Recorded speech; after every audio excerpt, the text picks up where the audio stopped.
Muy buenos días a todos. Buenos días. Me confirman el audio y ya vamos a empezar. Buenos días, doctor. Normal estás. Muy bien, muy bien. Excelente, excelente, excelente. Vamos a empezar entonces con una clase más de rehabilitación. Y el día de hoy vamos a estar hablando sobre accidente cerebrovascular. Aquí es donde realmente vamos a tener un paciente va a requerir de mucha rehabilitación, mucha terapia física para que pueda volver a sus actividades cotidianas. Entonces, para entender el accidente cerebrovascular, tenemos que comprender al sistema nervioso. Tenemos que saber cómo se divide nuestro sistema nervioso, cuáles son las áreas funcionales del cerebro, cuál es el sitio donde tiene que haber comprometimiento para que un paciente entonces con accidente cerebrovascular presente complicaciones, en este caso de parálisis muscular o de sensibilidad en la afección común que vamos a ver aquí el día de hoy. Entonces, primeramente, tenemos que conocer muy bien cómo vamos a dividir al sistema nervioso. Y ustedes ya saben que el sistema nervioso, la forma de dividirlo de forma general es en un sistema nervioso central y un sistema nervioso periférico. El sistema nervioso central es aquel que está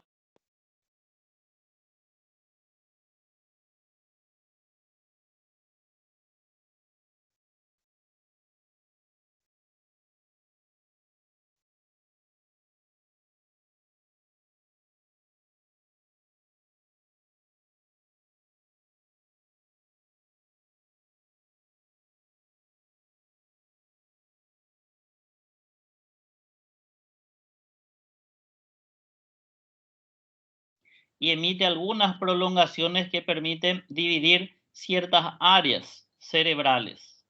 La capa intermedia es la capa serosa, la aracnoide, que se divide otra vez en una capa parietal que se adhiere a la dura madre y una capa visceral que se adhiere a la pía madre y forma un espacio llamado espacio interaracnoideo, y es por este espacio en donde va a fluir el líquido cefalorraquídeo que se produce a nivel de las cavidades ventriculares, y este líquido ayuda entonces también a la protección de nuestro sistema nervioso.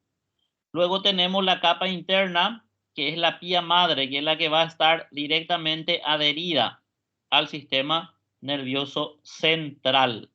Entonces tenemos las capas meningias que ayudan ahí a la protección del sistema nervioso central. El sistema nervioso central, el encéfalo tiene tres componentes: cerebro, cerebelo y tronco cerebral. El cerebro es muy importante conocer la división cerebral. Tenemos una cisura central o cisura de Rolando que divide al cerebro en un lóbulo frontal y un lóbulo parietal.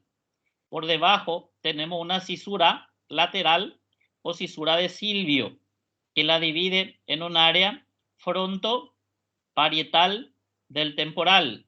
Y atrás tenemos otra cisura que es la cisura parieto-occipital, que en este caso va a estar dividiendo los lóbulos parieto-temporal del occipital. Lo más importante aquí, la parte del frontal, en donde tenemos la zona motora primaria, y la parte parietal, donde tenemos la corteza o zona sensitiva primaria. Y aquí es muy importante entender, comprender de que hay una arteria principal que llega a nutrir esta área frontoparietal. Entonces, si esa arteria está obstruida o si esa arteria se rompe, da un evento cerebrovascular y el paciente va a cursar con déficit motor y sensitivo del hemicuerpo contralateral del cerebro afectado. Entonces, el accidente cerebrovascular clínicamente se define por la presencia de déficit déficit neurológico de instalación súbita. Entonces el paciente está bien y de repente tiene manifestaciones de pérdida de función neurológica. Entonces tenemos nosotros la clasificación de accidente cerebrovascular, que se va a clasificar básicamente en dos subtipos. Por un lado tenemos el accidente cerebrovascular isquémico y por otro lado tenemos el accidente cerebrovascular hemorrágico. El accidente cerebrovascular isquémico es el más común, representa la mayor parte de estos eventos cerebrovasculares, en un promedio de 80 a 85% con relación al accidente cerebrovascular hemorrágico, que es en menos porcentaje, un 15 a 20% con relación al isquémico, pero es mucho más grave que el ACV isquémico. ¿Cuál es la manifestación clínica que va a tener ese paciente? Tanto para el isquémico como el hemorrágico es déficit de la función motora y sensitiva del hemicuerpo contralateral.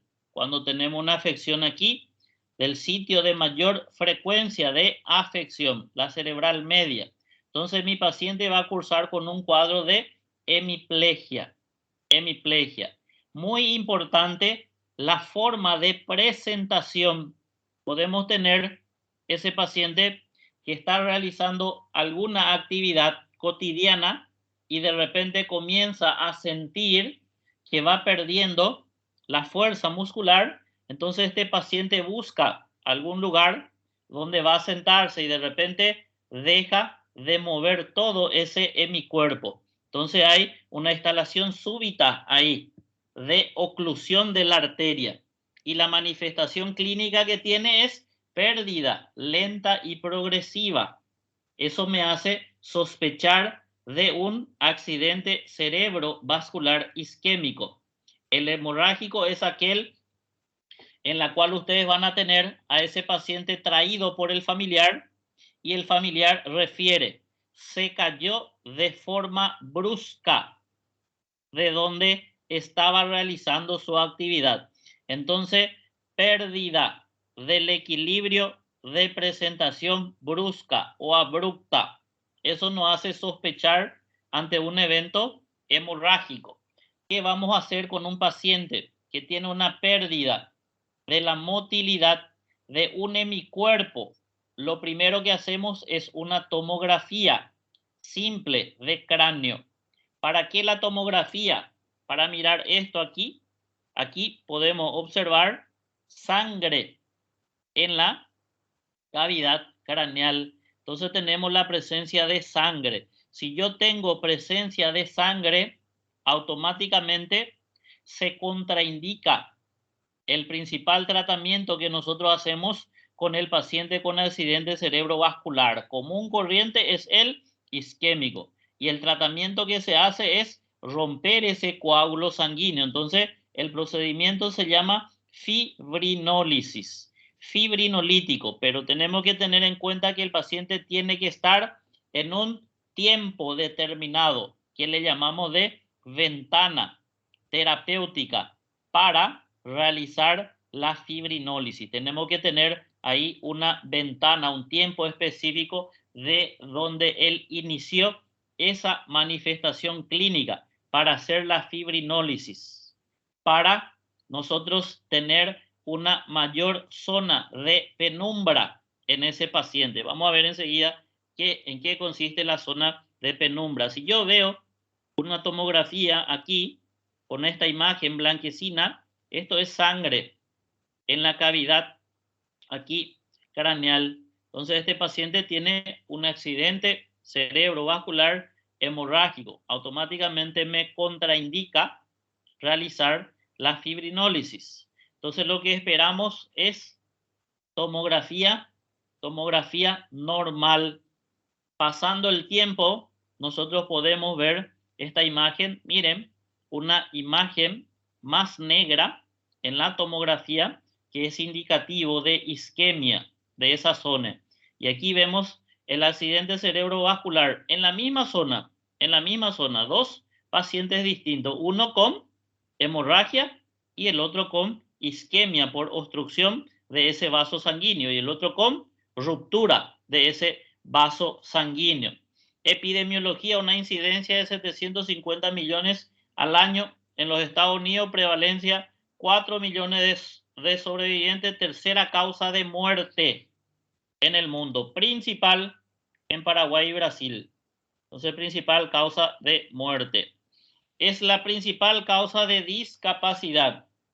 La peor cosa que le puede pasar a un individuo que estaba plenamente en un estado de normalidad, realizando sus labores cotidianas, de estar trabajando y sufrir un evento cardiovascular, porque ese evento cardiovascular le va a llevar a la pérdida de la función motora de un hemicuerpo corporal y automáticamente ahí ese paciente va a pasar a depender exclusivamente de alguien para poder realizar funciones fisiológicas vitales, como por ejemplo tomar un vaso de agua, agarrar un vaso de agua, buscar un vaso de agua, alimentarse.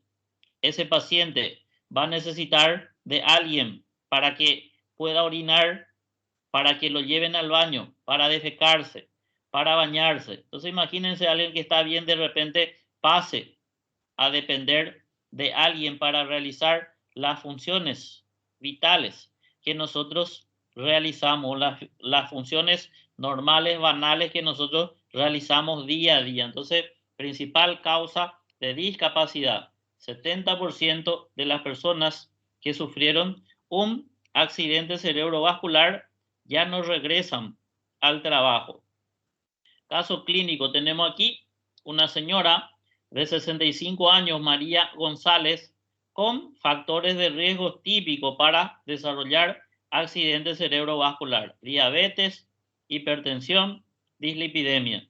Está usando aspirina, losartán, metformina. Ingresó al servicio de urgencia con un historial de debilidad en un lado izquierdo del cuerpo. Entonces, lado izquierdo del cuerpo totalmente debilitado ahí, debilitado. Si hay una parálisis completa, eso se llama hemiplegia. Si hay solamente pérdida de fuerza, eso se llama hemiparesia.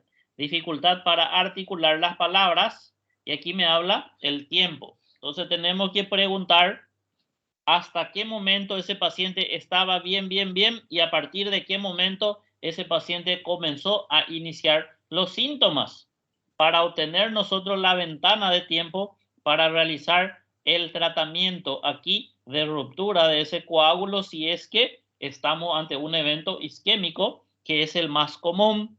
Presión 160-90, frecuencia 90, ausculta, arritmia cardíaca. Entonces, vamos a escuchar de que no hay un buen ritmo cardíaco. Entonces, si yo tengo una ausencia de ritmo, tengo una arritmia cardíaca, entonces la principal causa de producir accidente cerebrovascular isquémico son las patologías cardiovasculares que forman coágulos. Y una común corriente, una patología cardiovascular que facilita mucho la formación de coágulos en las cámaras cardíacas, es la fibrilación auricular. Ese corazón que está con una arritmia cardíaca en donde es hipercoagulante. Ese paciente forma coágulo. Por eso tienen que tener en cuenta ahí cuando están ante un paciente con fibrilación auricular. Ver, estudiar el tiempo que se inició esa fibrilación. Esa fibrilación, si pasó más de 48 horas, más de 2 días, ahí es donde se tiende a formar coágulos en las cámaras auriculares. Y ahí es donde en mi aurícula izquierda, si se forma coágulo, libera el ventrículo y el ventrículo lo libera a la circulación sistémica. puede ir a parar en cualquier lugar. En el riñón, infarto renal. En la arteria mesentérica, infarto mesentérico. Y si sube hacia arriba, eso va a causar accidente cerebrovascular isquémico. Ese paciente que habíamos estudiado ya en clases anteriores con insuficiencia cardíaca, falla de bomba izquierda, principal causa, hipertensión. ¿Qué pasa con el ventrículo izquierdo? Hace una hipertrofia. El ventrículo crece. Y si ese ventrículo izquierdo comienza a crecer, en algún momento se dilata la cavidad y pierde fuerza para contraerse y realizar la eyección ventricular. Y ahí es donde, al perder la fuerza, no puede sacar sangre. Y la sangre queda estancada en la propia cámara ventricular izquierda. Sangre estancada igual a sangre coagulada. Se van a formar coágulos dentro de ese ventrículo y esos coágulos pueden liberarse a la circulación sistémica con facilidad. Entonces, cardiopatía aquí es muy importante en la génesis. Principal, un evento de embolía. Embolía es cuando se libera un trombo o un coágulo a la circulación sistémica. Entonces, una cardioembolia que se dirige a la cerebral puede o es la principal causante aquí de un evento cardiovascular. Miren, nuestra paciente está con una presión de 160/90, frecuencia 90, en la auscultación hay arritmia, está normofonética, dificultad ahí para respirar, hemiparesia izquierda completa, predominio del brazo y de la cara, típico de un cuadro de accidente cerebrovascular. Lo que vamos a hacer una tomografía simple de cráneo. ¿Qué vamos a hacer con la tomografía? Buscar sangre. ¿Qué tengo en esta tomografía? Tomografía normal. Entonces veo el parénquima cerebral homogéneo, la cavidad ventricular no está desplazada, no hay sangre en su interior. Veo, ¿qué cosa más veo aquí? No hay fractura craneal. Una tomografía completamente normal. Y esa tomografía completamente normal es lo que me indica de que tengo que iniciar un tratamiento para sacar ese coágulo sanguíneo. Si está dentro de la ventana para hacer fibrinólisis, vamos a hacer fibrinolítico. La droga de elección es la alteplasa, RTPA. Esa es la droga de elección ante accidente cerebrovascular isquémico. Entonces vamos a entender un poco aquí cómo está formado esa circulación cerebral. Aquí tenemos el corazón. Del ventrículo izquierdo sale la aorta. La aorta tiene una porción ascendente, arco, y la porción descendente. El arco, saben ustedes que tiene una primera rama llamada de tronco arterial brachiocefálico. La segunda es la carótida izquierda y la tercera es la subclavia izquierda. El tronco da la subclavia derecha y la carótida derecha. Y aquí vean la subclavia, la primera ramita que asciende, y es también subclavia derecha. La primera rama que asciende se llama arteria vertebral, que es la que ingresa a partir del sexto foramen, aquí de la vértebra cervical, en el foramen transverso de la vértebra cervical, va ascendiendo, atraviesa el atlas y luego se va a juntar con su homólogo para formar por delante de la protuberancia anular o puente de Barolio, la arteria basilar. Y ahí es donde esa arteria se encarga de irrigar la parte posterior del cerebro. Y la otra arteria, aquí, nuestra carótida. Esta es la derecha del tronco, la izquierda del arco. La arteria carótida, a nivel del borde superior del cartílago tiroides, se divide. Esta que vemos aquí hacia la parte anterior y medial, esta se llama carótida externa. Ahí está la ramita para la tiroides. Tiroide superior, estaba la lengua, lingual, facial, la faringe ascendente no se ve porque es una rama medial, auricular, la arteria occipital y la auricular posterior van a ser las otras ramitas que vamos a tener entonces aquí atrás. Entonces, occipital primero y auricular posterior, la segunda ramita que tenemos entonces aquí. Pero esta no nos interesa porque no es la que entra dentro del cráneo. La que va a ingresar dentro del cráneo es esta arteria que está aquí, que se llama carótida interna. Es la rama lateral y posterior. Entra por el foramen carotídeo del temporal y ahí es donde va a iniciar a dar algunas ramitas. Entonces aquí vemos la interna, ahí está la interna, tiene una rama anterior que va para el cerebro anterior. Entonces esta rama se llama cerebral anterior y tiene una comunicación por la arteria del mismo nombre, comunicante anterior. Aquí nuestra arteria carótida se comunica, miren, con esta arteria. Esta es la cerebral posterior.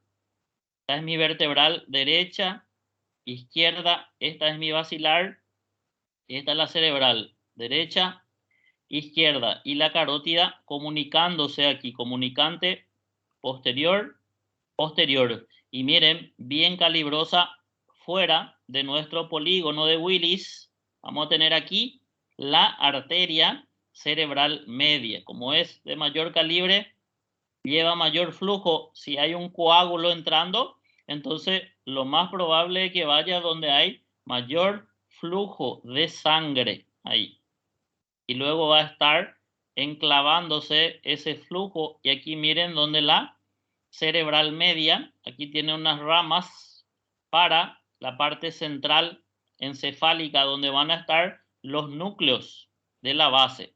Y aquí llegando a la zona frontoparietal para irrigar entonces aquí al área de la corteza cerebral, de la región frontal y la región parietal. Si tenemos una obstrucción de esta arteria aquí, entonces vamos a tener directamente déficit motor y sensitivo contralateral del hemicuerpo de ese individuo.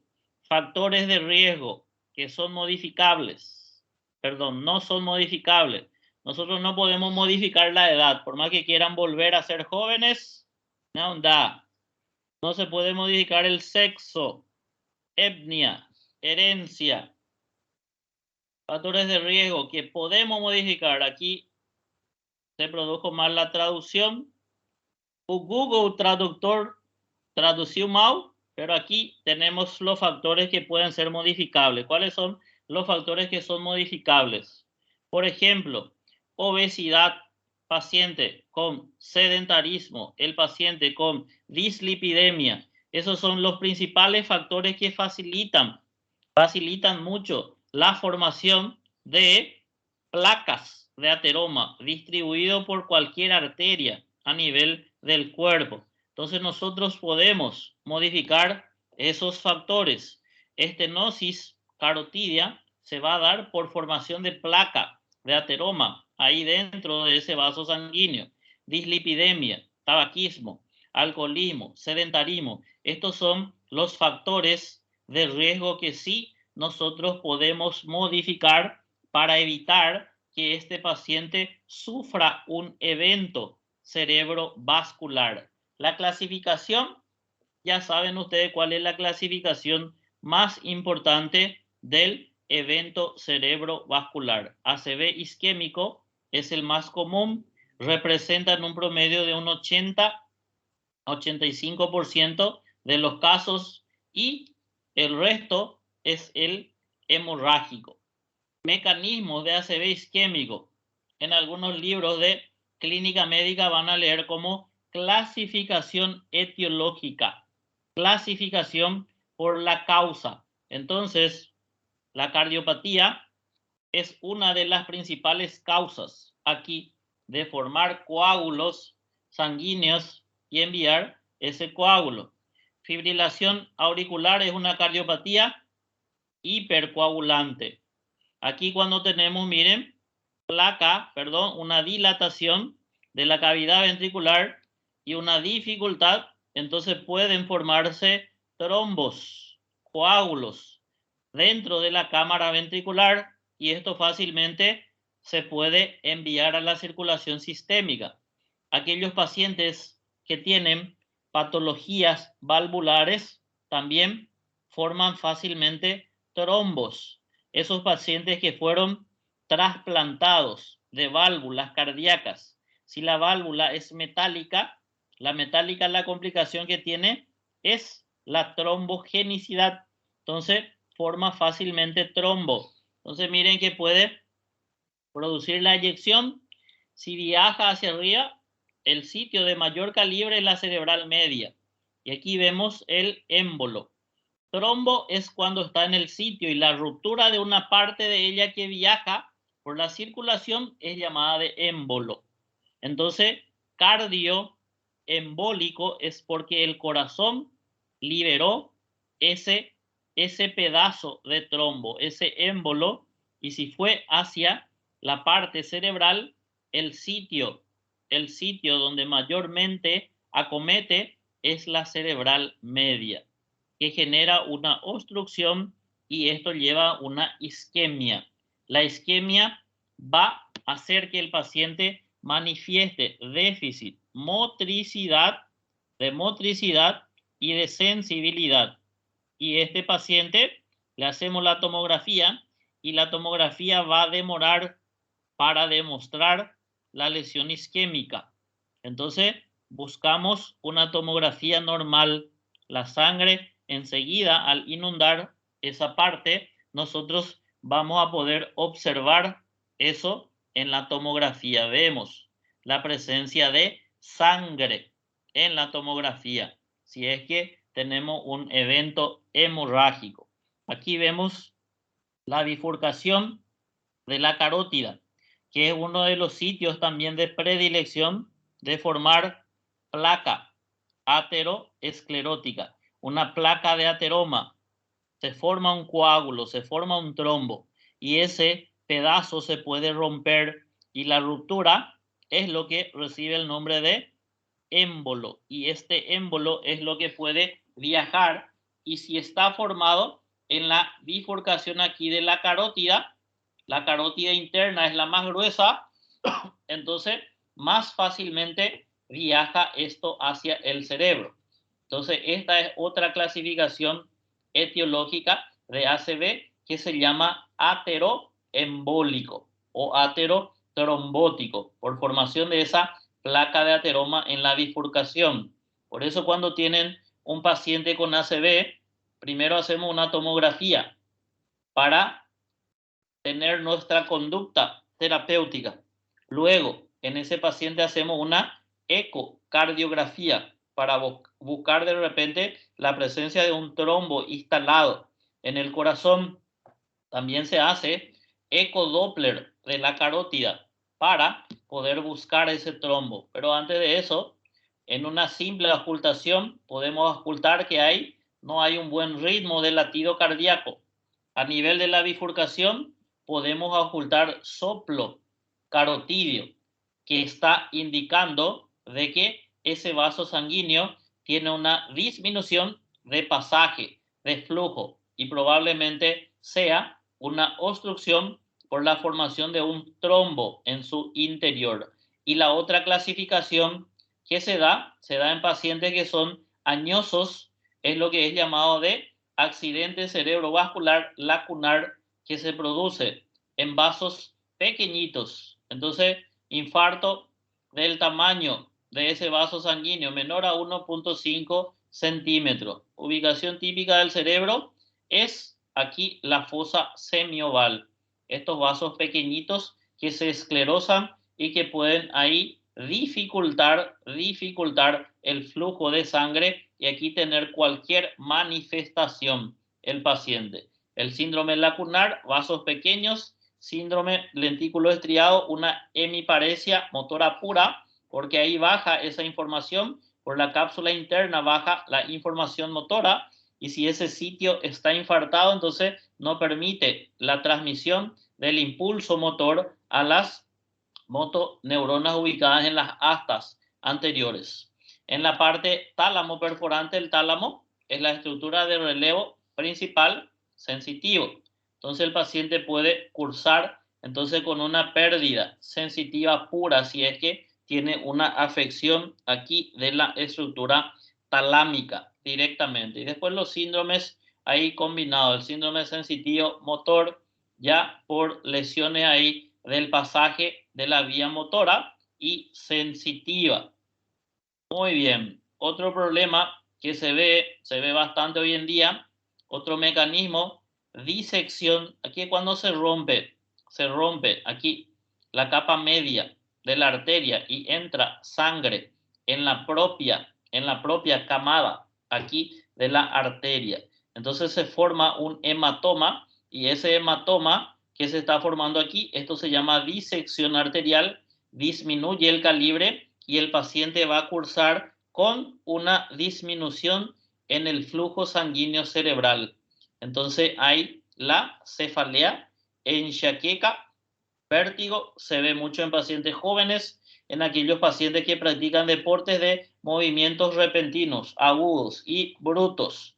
Ahí es donde podemos tener nosotros disección arterial que pueda llevar a un ACV isquémico.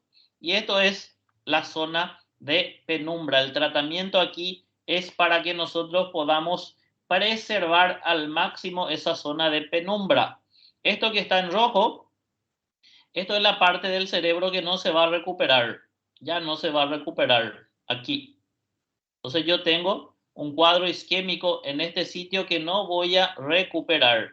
Y esto que está en verde es la zona de penumbra.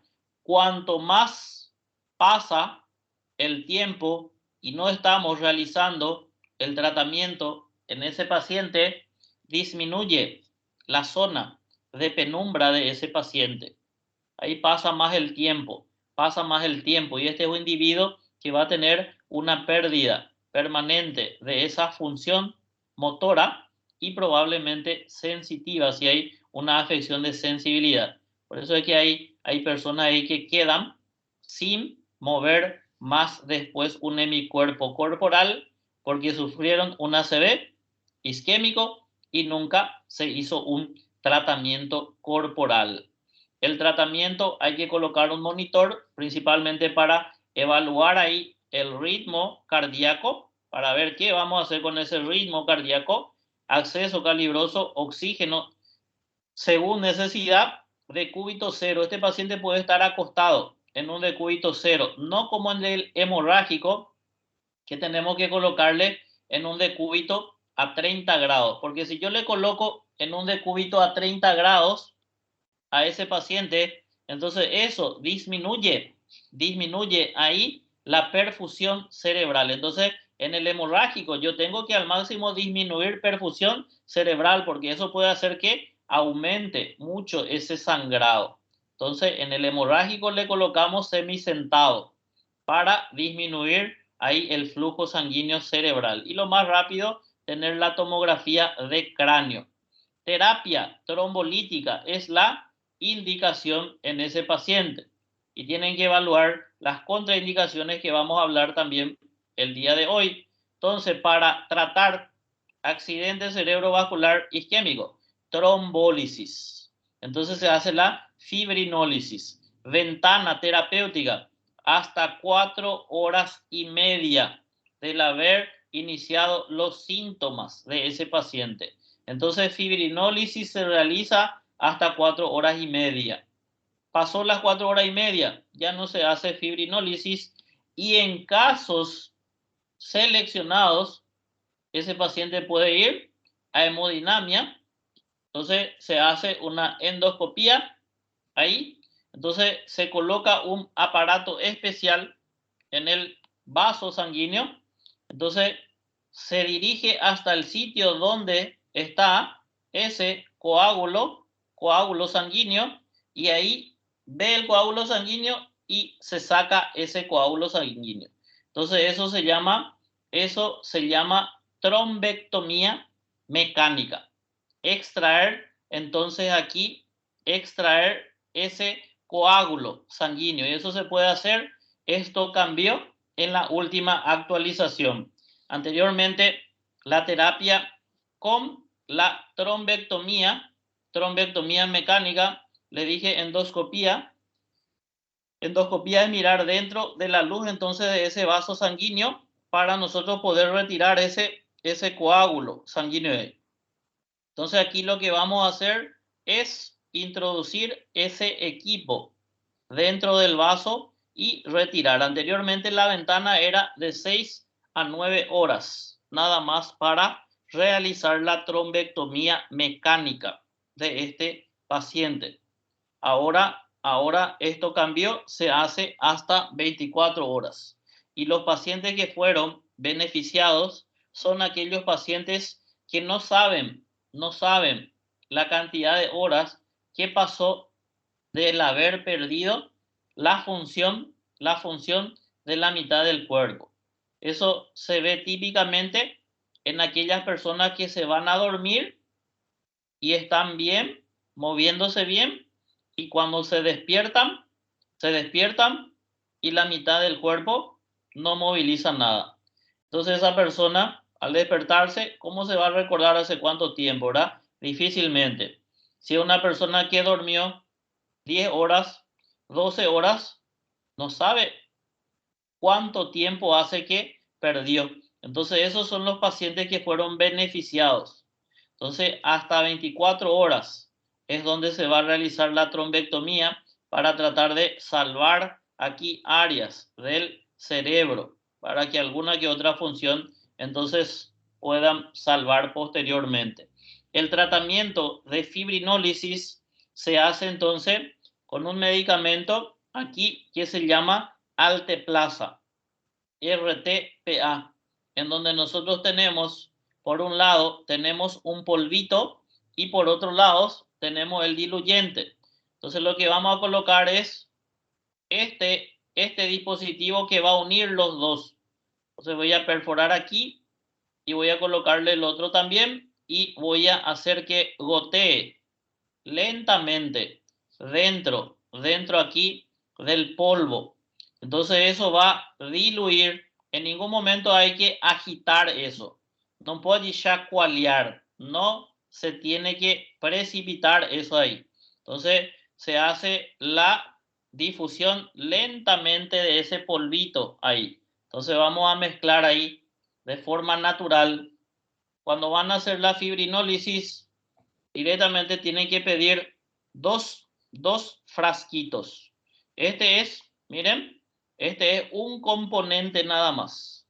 Aquí yo voy a tener solamente 50 ml. Y yo voy a necesitar de otro componente ahí. Entonces pidan directamente 2 frascos para obtener 100 miligramos. 100 miligramos. Porque nosotros vamos a necesitar 0.9 miligramos kilo peso, ni menos ni más. Si el paciente tiene 70 kilos, 9 por 7 son 63. Él va a necesitar 63 miligramos. Y aquí con un componente nada más tenemos 50. Nos vamos a completar la dosis. Y algo a tener en cuenta, dosis máxima es 90 miligramos. Tiene 100 kilos, 90. 120, 90. 150, 90 miligramos.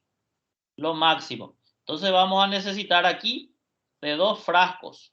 2 frascos aquí. Del polvo con el diluyente. Ahí. Porque obtenemos 50 y 50 y vamos a obtener ahí 100 miligramos. Entonces, ¿qué vamos a hacer? Vamos a pesar ese paciente. Vamos a suponer que ese paciente ahí pese 90 kilos o igual. Que pese 100 kilos, igual se va a ir 90. Si es que pesa menos, es lo que van a hacer el cálculo. 10% embolo. ¿Qué significa eso? Inbolus. Directamente clavar en la vena o va a estar luego canalizado, porque hace rato canalizamos 2 calibre grueso y se le envía directo con la jeringa. Eso se llama inbolus. Entonces voy a enviar 10%, 9 miligramos. Y me queda 81 miligramos que voy a conectar a una bomba de infusión. Paciente en una unidad de cuidado intensivo. Y va a ir en 1 hora. Van a agarrar una silla y se van a colocar al lado del paciente por 1 hora. Mientras se está yendo el fibrinolítico aquí. ¿Para qué se van a sentar ahí? Para ver si ese paciente no tiene complicación. Náusea, vómito, dolor del abdomen o un cuadro de diarrea o de repente comience a alterar su estado mental. Esas son, mejor dicho, manifestaciones de que el paciente probablemente esté presentando sangramiento y ahí van a tener que parar la fibrinólisis. Entonces hay que tener en cuenta ahí, se tienen que estar observando la infusión del medicamento. 90% se va a ir durante 1 hora en la bomba de infusión y luego este paciente otra vez va al servicio de hemodinamia para hacer la trombectomía, sacar todo eso coágulos que todavía no salieron. Entonces aquí 4 horas y media es la ventana terapéutica. Tiempo es cerebro ahora del paciente y este es el procedimiento de trombectomía mecánica que después igual se tiene que estar realizando para sacar, o en aquellos pacientes que no llegaron a la ventana solamente vamos a hacer la trombectomía hasta 24 horas, pero en casos seleccionados. Entonces esto pasó de 6 anteriormente a 24 horas para realizar. Entonces los que fueron beneficiados son aquellos pacientes que no saben hace cuánto tiempo presentan las manifestaciones. ¿Cuáles son las indicaciones?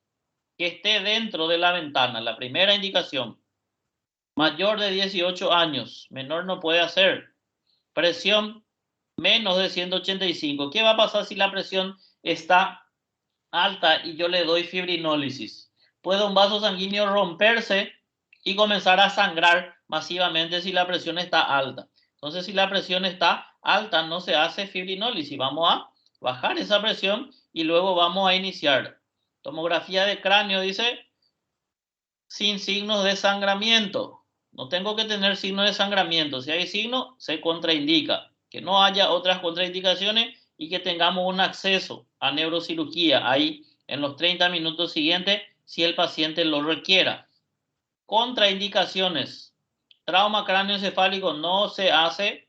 Accidente cerebrovascular en los 3 últimos meses no se hace.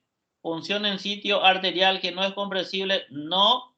Sangrado intracraneal previo no. Neoplasia, un tumor no. Aneurisma, presión arterial mayor, ya dijimos que no vamos a hacer porque si sangra, si la presión está alta va a empeorar. Cirugía intracraneal o medular reciente, hemorragia interna, obviamente que no van a hacer. Si la trombocitopenia, plaqueta, tenemos baja, entonces no vamos a hacer. Azúcar, hipoglicemia, no se hace. Puede ser que el paciente presente nada más hipoglicemia y ni siquiera sea un ACV. Entonces vamos a tener que medir primeramente la glicemia de ese individuo, no iniciar trombólisis. Trauma de cráneo con mayor de 1/3 de ACV acometido. Relativa, si mejora rápidamente de los síntomas, es una contraindicación relativa para parar ahí. Gestación es relativo. Cirugía mayor en los 14 días, relativo. IAM, últimos 3 meses, relativo. Sangrado del tracto gastrointestinal o genitourinario, últimos 21 días. Convulsión, también es relativo. En el cuidado post, la fibrinólisis, controlar la presión, la glicemia, hipertemia. No se tiene que poner después una sonda, no se tiene que poner. Entonces, si ya le hicimos aquí la fibrinólisis a ese paciente, no van a colocarle una sonda nasogástrica o vesical porque puede lesionar la mucosa y ese paciente fácilmente sangrar. Y lo que tenemos que hacer es controlar aquí mediante una tomografía después de 24 horas. Solo disminuir la presión si está más de 220, 110. Luego hacemos aspirina, estatina y profilaxis para trombosis venosa profunda. Profilaxis primaria del paciente con accidente cerebrovascular, controlar la presión, la diabetes, la dislipidemia, abandonar los hábitos de fumar y hacer actividad física. Profilaxis secundaria, esto ya va a ser con medicación. Cardioembólico, anticoagulación. Aterotrombótico, antiagregante plaquetario. Si tiene disección, descartar hemorragia subaracnoidea y si no hay anticoagulación, si no hay hemorragia subaracnoidea, anticoagulante durante 6. Obstrucción de la carótida, más del 70%, tenemos que abrir esa arteria. Se hace angioplastía o se retira ese coágulo, eso se llama endarterectomía. Y por último, el accidente cerebrovascular hemorrágico. Por un lado tenemos el subaracnoideo, común, en donde tenemos aquel paciente que consulta con el peor dolor de cabeza de su vida, la peor cefalea que tuvo en su vida. Entonces, pensar en una hemorragia subaracnoidea y la hemorragia intraparenquimatosa. Podemos tener hematoma hipertensivo, hematomas en la base, en el cerebelo, núcleo, puente, en hematoma en los lóbulos, principalmente por angiopatía amiloide y otras tumores y cavernomas. Entonces, es menos común ACV hemorrágico, 10-15, algunos libros nos hablan de hasta un 20% de incidencia con relación al ACV isquémico. Y también tenemos factores de riesgo: edad, hipertensión, alcoholismo, enfermedad renal crónica, coagulopatía, insuficiencia hepática y sexo masculino es un factor de riesgo muy importante para el desarrollo de accidente cerebrovascular hemorrágico. Vamos a tener un paciente que tiene una pérdida abrupta de las funciones motoras. Paciente con caída de la propia altura. Ahí. Entonces, tomografía de cráneo y vemos aquí como una masa blanquecina. Esto es sangre que está dentro entonces del parénquima cerebral. No hacemos fibrinólisis. Solamente vamos a hacer control y evolución de los parámetros biomédicos de ese paciente. Si ese hematoma es muy grande, sí, ese paciente tiene que operarse para drenar ese hematoma. Hemorragia subaracnoidea se da por ruptura de aneurismas que se pueden formar entonces en nuestro polígono de Wills. Entonces tenemos nosotros el aneurisma y al romperse vamos a tener un sangrado que puede ir a parar entonces en el espacio subaracnoideo.